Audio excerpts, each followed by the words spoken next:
The dumbest decisions ever made in movies.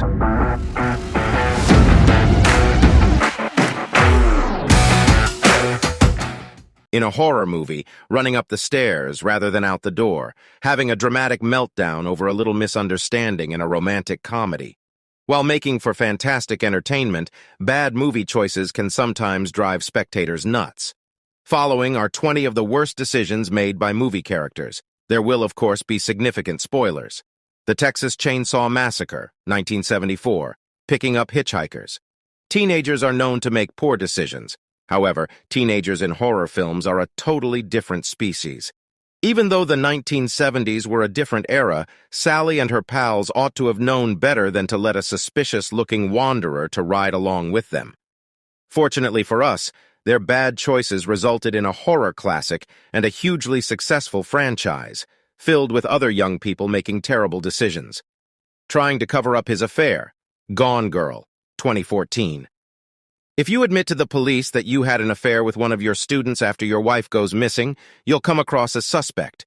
However, not notifying them is far worse, and Nick Dunn's error ruins what little credibility he still has with the public, the police, and Amy's family.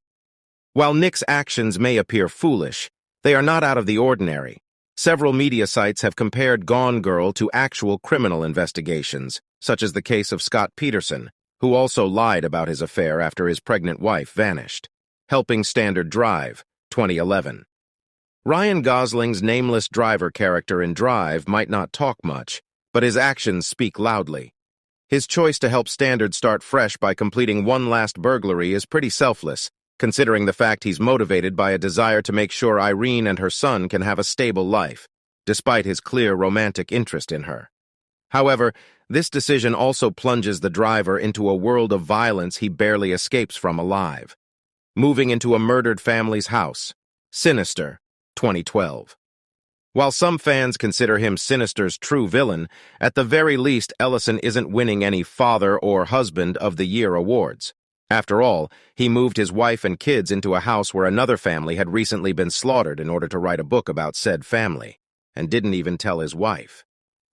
Even if there weren't supernatural dangers at play, he should have known that such a brash choice would turn his family into pariahs in their new community. Clove's ill-timed monologuing. The Hunger Games, 2012. Clove tackling Katniss, only to take a pause to taunt her and explain how she's going to kill her, is pretty dense. It's the Hunger Games. Of course her plan is to kill Katniss, Peeta, and any other tributes who stand in her way. Her unnecessary stalling gave Thresh enough time, and a motive, as Clove bragged about the careers killing Rue, to attack her, and brought Katniss one step closer to her eventual victory. Peter giving Mysterio control of Edith Spider-Man, Far From Home, 2019. To be fair, Peter Parker is a teenager, an inexperienced superhero, and more than a little bit insecure. He definitely meant well when he decided to let Mysterio take the reins of Edith, the AI superweapon that Tony Stark left for Spider-Man. That said, it doesn't take superintelligence to recognize what is obviously a trap. Letting the kids walk behind them.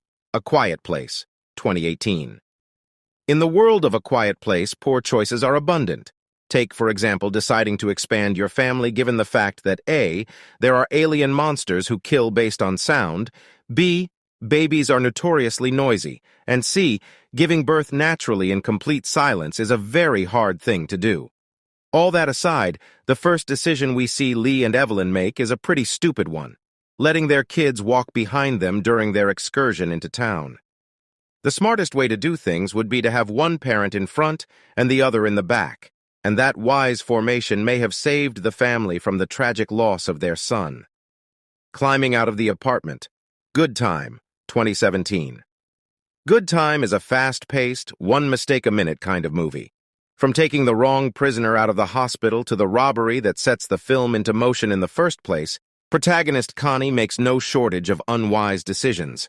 That said, supporting character Ray truly makes the biggest fumble, by trying to literally scale an apartment complex in order to evade arrest, leading to him, obviously, falling to his death.